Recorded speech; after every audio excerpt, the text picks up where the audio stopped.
Namaskar, I am Tilak Devasher and you are watching The Great Game Reloaded. For decades, Balochistan, the vast resource-rich region of Pakistan, has simmered with anger, insurgency and distrust of the Pakistani state.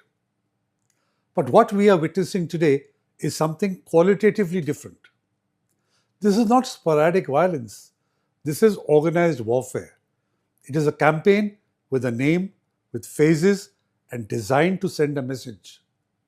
It's called Operation Herof, a Baluchi literary term meaning black storm, commonly used in Baloch poetry. To understand what is happening today, let's begin with a bit of history.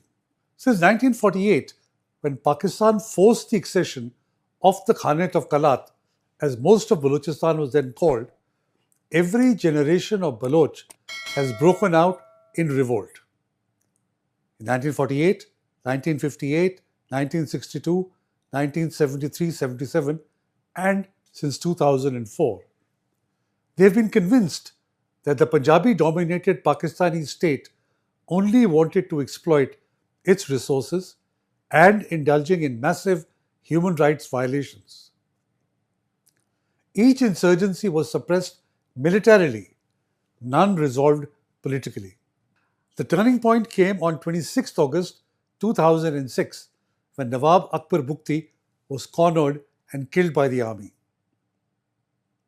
Since then, the insurgency picked up pace, with the militants seeking targets at every opportunity. By the early 2020s, peaceful movements, whether of students, rights activists, or civil society, were brutally suppressed. The space for moderate Baloch politicians was also increasingly closed. With political doors shut, armed resistance gained legitimacy. More and more Baloch came to believe that picking up the gun was the only way to save their honor and their land. On 25th August 2024, a day before the death anniversary of Nawab Akbar Bukti, the Baloch Liberation Army, or BLA, launched Operation Herof. This was not a single attack, but coordinated assaults across at least 12 districts, targeting military camps, rail infrastructure, and security convoys. Highways were blocked, checkpoints set up, security personnel were identified and targeted. The geographical spread suggested detailed planning. The BLA claimed over 100 Pakistani soldiers killed, a figure Islamabad disputed. But even Pakistani admissions confirmed this was one of the most intense militant offensives in years. Key operational features in 2024 included simultaneous attacks within a narrow time window, roughly 6 to 10 hours, and temporary control of terrain, particularly stretches of highways. The objective was not to hold ground permanently, but to demonstrate capability and state absence. Operation Herof shocked the Pakistani security establishment by its scale, coordination, and confidence. It was not just a military act, it was a political statement. By 2025, violence accelerated. The most dramatic was the hijacking of the Jafar Express, a passenger train in Balochistan, killing dozens, and repeated strikes on the same Jafar Express during the year. According to the Pakistan Institute for Peace Studies, terrorist attacks across Pakistan rose by 34%, with Balochistan accounting for a disproportionate share. The Pakistani state responded with large-scale operations under banners like Azm-e-Istikam, killing many militants, but violence did not recede. Instead, it spread. Then came Operation Herof 2.0 on 31st January 2026. Unlike Phase 1, this was not only demonstrative but a systematic escalation. The BLA claimed coordinated attacks on 48 locations spread across 14 cities in Balochistan and firm control over locations between 10 to 12 hours. Attacks swept across Quetta, Mastung, Nushki, Dalbandin, Kalat, Kharan, Gwadar, Pasni, Panjgor, Turbat, and beyond. This represented the widest geographic spread of any BLA operation to date. Among the hardest hit was Quetta, the provincial capital.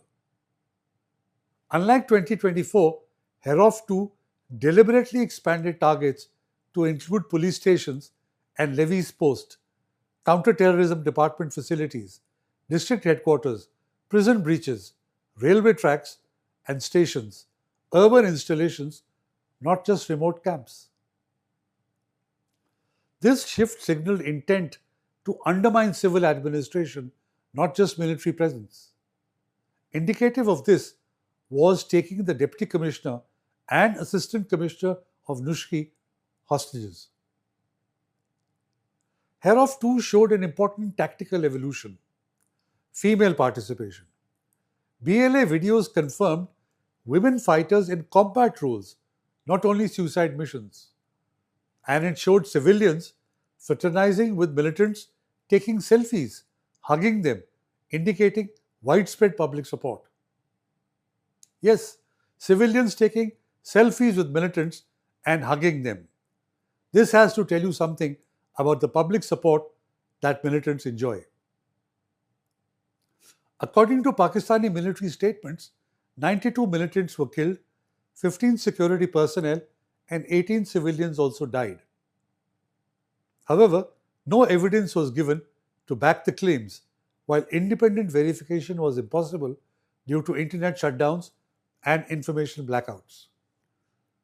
Islamabad's response followed a familiar script: acquisition of foreign sponsorship, especially India, and repeated claims that the writ of the state had been restored. How rattled the government was indicated by the video of the Chief Minister being in tears when talking to the media about the incident.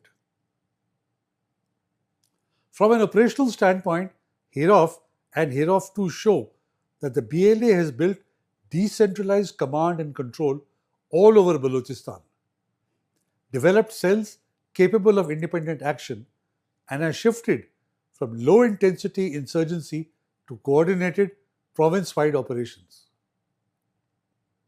That is a dangerous evolution for Pakistan. The attacks will also impact China with its large investment in China-Pakistan Economic Corridor or CPEC projects in Balochistan, and the US that has been investing in Balochistan's critical mineral reserves.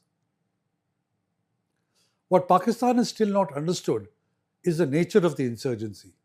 It is ethnic, territorial, rooted in identity and grievance, especially exploitation of resources and severe violations of human rights. That makes it resilient. Military force can kill fighters. It cannot kill congealed bitterness. That's why the absurdity of the Interior Minister, Mohsen Naqvi, claiming in August 2024 that Baloch armed groups could be easily dealt with by a station house officer, SHO. As he put it, ek SHO ki maar hai. And Army Chief Asim Munir claiming in a speech that 1,500 Baloch militants would never succeed in 10 generations. By downplaying the seriousness of the situation, the state is trying to resolve a grave political issue militarily. Instead of a surgeon's delicate and deft touch, Pakistan is using a butcher's cleaver. The state, led by the army, just cannot or does not want to understand the import and depth of Baloch nationalism. History suggests that without political reconciliation, development with consent, and accountability for past abuses, force alone will not end this conflict. And unless that changes, Operation Herof may not be the last storm. I am Tilak Devasher. Thank you for watching. Do like, share, and comment. Namaskar and Jai Hind.